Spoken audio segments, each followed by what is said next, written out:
Hello दोस्तों, जय हिंद। मैं Nandlal Vishwakarma Nandlal study research centre में फिर से आपका स्वागत करता हूं। श्रीमान, जैसे कि आप सभी जानते हैं, आज का अपना टॉपिक रहेगा जो एसएससी एमटीएस की भर्ती निकल के आई थी। हमने पिछले एक वीडियो बना दिया एसएससी एमटीएस से रिलेटेड। उसी के साथ साथ एसएससी ने एक और नोटिफिकेशन जारी किया, क्या?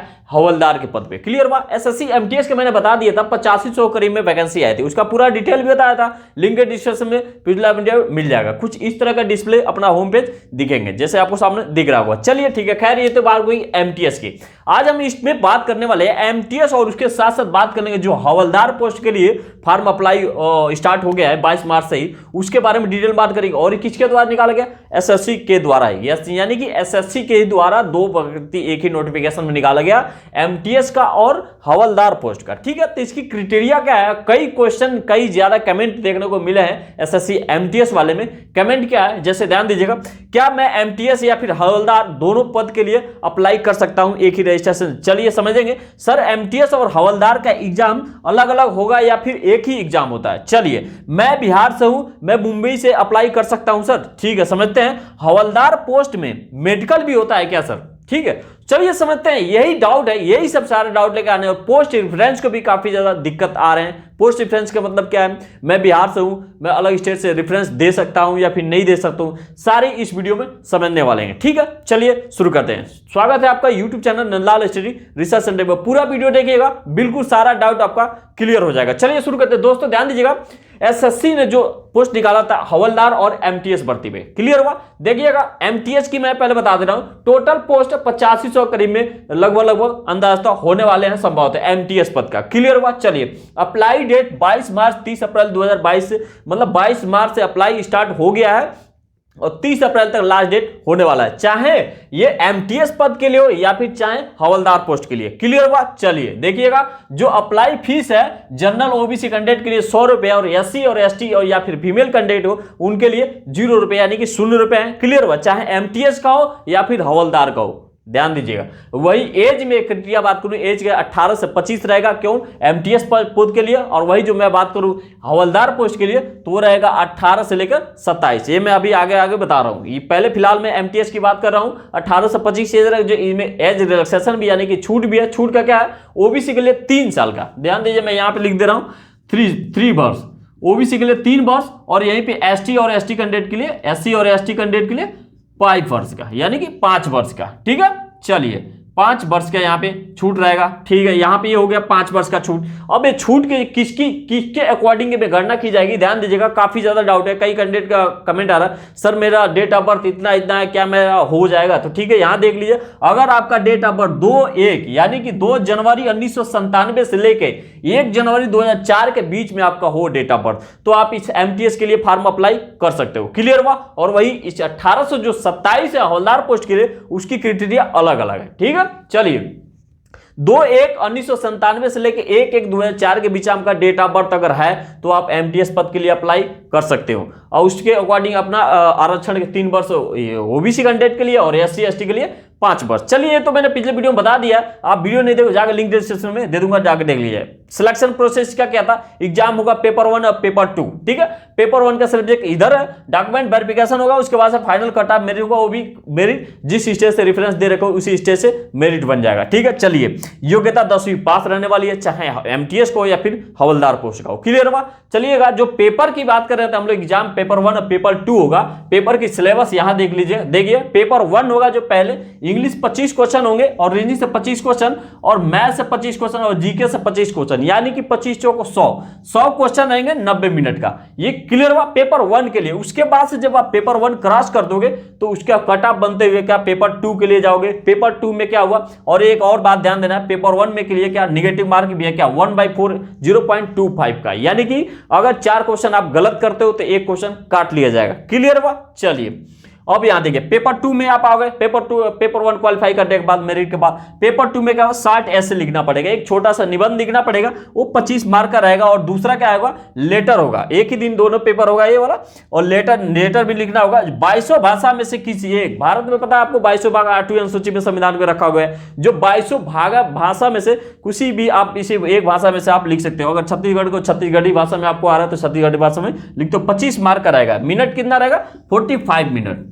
45 मिनट में आपको ये डन करने हैं। ठीक है, पेपर 2 भी निकल गया, उसके बाद डॉक्यूमेंट वेरिफिकेशन होगा, तो final cut off, final MTS में सिलेक्शन। अब देखिए बात आती है पॉइंट ये तो हो गया एमटीएस का। चलिए हवलदार पोस्ट की बात करें, इसी पोस्ट के हमें बात करने के लिए इस वीडियो को बनाना पड़ा और कमेंट के तहत, नहीं तो एमटीएस पद के लिए, इस पोस्ट के लिए तो मैंने बता दिया। ठीक है, चलिए हवलदार पोस्ट में कुल पद हैं यानी कि 3603 पद निकल के आए हैं। ठीक है, और इसी को जोड़ के 8500 और ये लगभग 12000 के कद पर में एसएससी ने भर्ती निकाली है, लगभग 12000 के करीब में निकलेगी। ठीक है, चलिए 3603 ये तो दर्शा रखा है, लेकिन अभी ये नोटिफिकेशन फुल नहीं दे रखा। चलिएगा कुल पद, इसमें क्या है, अंतर क्या है, इसमें क्या होगा, आपका फिजिकल होगा, क्वालिफिकेशन और यहाँ पे क्वालिफिकेशन और पेपर ये सारा सेम रहेगा, आपको ध्यान देना है। क्वालिफिकेशन वगैरह पेपर ऊपर सब सेम रहेगा, बस अंतर क्या है, जो अगर आप फिजिकल हवलदार पोस्ट के लिए अप्लाई कर रहे हो तो उसमें क्या होगा, आपको वॉकिंग करना पड़ेगा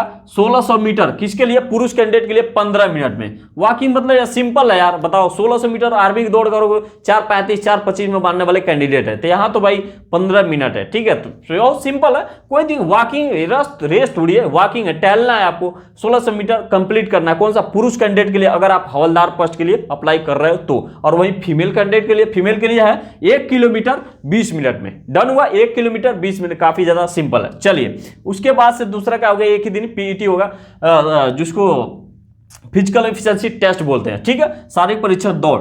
ठीक है, यहां पे देखिएगा साइकिलिंग होगा 8 किलोमीटर रहेगा और यहाँ पे 30 मिनट टाइमिंग रहेगा, किसके लिए, पुरुष कैंडिडेट यानी कि मेल कैंडिडेट के लिए। वहीं मैं बात करूं फीमेल कैंडिडेट के लिए साइकिलिंग कितना रहेगा, तो उनके लिए 3 किलोमीटर क्वालिफाई करना होगा 25 मिनट में। चलिए ठीक है, बहुत से कैंडिडेट को साइकिल भी चलाना नहीं आता, इसमें भाई बहुत से होंगे कुछ बंदे। ठीक है, चलिए कोई बात नहीं।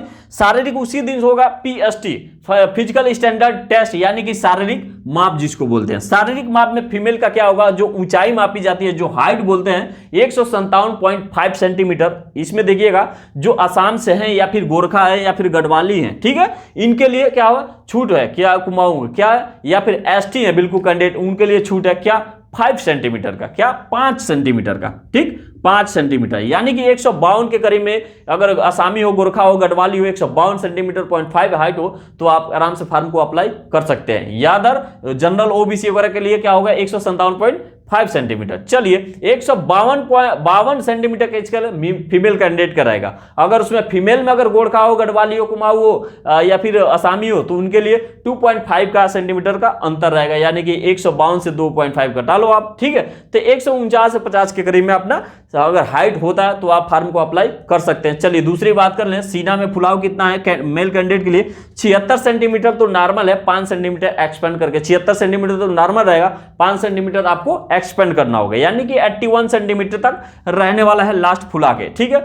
फीमेल कैंडिडेट का चेस्ट होगा नहीं। इनका वेट में मतलब इसमें ये दे रखा ऑप्शन 48 केजी मिनिमम वेट होना चाहिए कि फीमेल कैंडिडेट का। चलिए ये तो हो गया हवलदार पोस्ट के लिए। जो हवलदार पोस्ट की आपकी योग्यता भी 10वीं पास है, सेम है, कोई दिक्कत नहीं, कोई अंतर नहीं। बस अंतर है तो क्या है, 18 से 27 इसमें एज हो गया, और इसमें क्या है 18 से 25, यहां क्या है 18 से 25, और यहां पे डेट दे रखा है कि आपका जो एज की गणना की जाएगी 1/1/2022 से के अकॉर्डिंग, लेकिन 2/1/1997 से डेट ऑफ बर्थ लेकर 1/1/2004 के बीच आपका होना चाहिए। और यहां क्या दे रखा है, यहां मैं लिख रखा हूं, यहां पे दिखा नहीं रहा, यहां पे इसका ये प्रोसेस है कि अब सीधे 2 साल घटा लो आप, 2 सीधे 2, यहां पे 2 लिखो, 2/1/1995, 1995 से यहां पे क्या है 1/1/2004, 1/1/2004। अगर आपका डेट ऑफ बर्थ 2/1/1995 से लेकर 1/1/2004 के बीच में है तो 18 से लेकर कितना हो, 27 साल होगा। क्लियर होगा,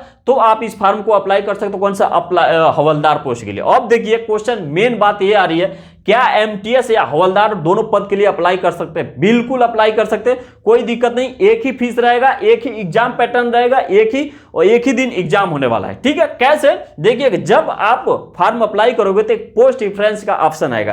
पोस्ट रेफरेंस मैंने यहां दिखा रखा है, जैसे कि ध्यान दीजिएगा, बहुत ध्यान देने योग्य बात है, काफी ज्यादा कमेंट आने को मिलते हैं। जैसे कि आपको कोड एक मिलेगा जब फॉर्म अप्लाई करोगे कि आप कौन सा रेफरेंस लेना चाहते हो। एमटीएस और हवलदार दोनों पोस्ट के लिए फॉर्म है, एक ही फॉर्म है, एक ही शुल्क है, एक ही रजिस्ट्रेशन है, एक ही ईमेल आईडी, एक ही पासवर्ड, सब कुछ एक ही है। बस आपको पोस्ट रेफरेंस करना है कि आप सबसे ज्यादा किसमें रेफरेंस देना चाहते हो, एमटीएस का सबसे ज्यादा रेफरेंस देना चाहते हो या फिर हवलदार का। जाहिर सी बात है एमटीएस का 3603 है और एमटीएस का सॉरी हवलदार का 3603 पोस्ट है, तो इनमें कुछ कमी होगा कई जगह लोकेशन, इसका एमटीएस का ज्यादा है। जैसे कि पोस्ट रेफरेंस आप जब शुरुआत खोलोगे, मैं नोटिफिकेशन यहां भी शो कर दे रहा हूं, देखिएगा यहां पे पूरा फुल आपको देखने को मिल जाएगा। देखिएगा चंडीगढ़ में एक कोड आएगा, आपको पोस्ट रेफरेंस देना है, जो आप एग्जाम निकालोगे वो आपको मेरिट के अकॉर्डिंग आपको सबसे पहले किस प्रेफरेंस को देना चाहते हो, एमटीएस का पोस्ट ज्यादा सबसे आपको पसंद है या फिर हवलदार का, तो वही हो जाएगा आपका चयन कि हवलदार में सबसे ज्यादा चयन करना चाहते हो या फिर एमटीएस का। जैसे कि एज ए एग्जाम्पल देखिए, अगर कोड आता है जैसे 11 नंबर कोड आप फिल करोगे, 11 नंबर कोड करोगे तो चंडीगढ़ में एक है हवलदार पोस्ट का, ठीक है। तो आपका जो मेरिट बनेगा, जो सबसे पहले आप रेफरेंस जो दे रहे हो, जैसे मान लो आप 11 नंबर कोड का दे दिया चंडीगढ़ का हवलदार से, तो पहले हवलदार के मेरिट से ही आपका उसी चंडीगढ़ स्टेट से ही आपका जो कट ऑफ बनने वाला होगा वो बनेगा। क्लियर हुआ। देखिए अगर आप चाहते हो 12 जैसे कोड दे रखा हो 12 नंबर कोड में है चंडीगढ़ में एमटीएस पद का अपना एमटीएस का पद है और एमटीएस का डिपार्टमेंट वगैरह वहां भी है, कहां पे, चंडीगढ़ में, और चंडीगढ़ में ही हवलदार के भी अपना क्या हुआ डिपार्टमेंटल है, ठीक है। तो आप सबसे पहले जैसे मान लो मैं यूपी से हूं, ठीक है, अब मुझे एमटीएस में जाना है कहां, चंडीगढ़ से, तो मैं आराम से कोई दिक्कत नहीं, मैं एमटीएस में जाऊंगा, 12 नंबर सेलेक्ट कर देना सबसे पहले कि मतलब चंडीगढ़ स्टेट से मुझे एमटीएस पद के लिए अप्लाई होना चाहिए, मतलब एमटीएस पद में मैं जाना चाहता हूं। उसके बाद ठीक है, अगर आप हवलदार में भी जाना चाहो, ठीक है भाई, मैं 11 नंबर भी दूसरा सेलेक्ट कर दे रहा हूं कि चंडीगढ़ नंबर हवलदार से जाऊं, और ठीक है हवलदार जाओगे तो भाई इसके लिए क्या करना पड़ेगा, आपको दौड़ करना पड़ेगा। पेपर एक ही होगा, लेकिन अलग से क्या होगा, दौड़ होगा, ठीक है। फीमेल वुमेन का डिटेल के में सब हाइट वेट बता दिया है, कोई अलग अलग कुछ नहीं है, सब एक ही है, ठीक है।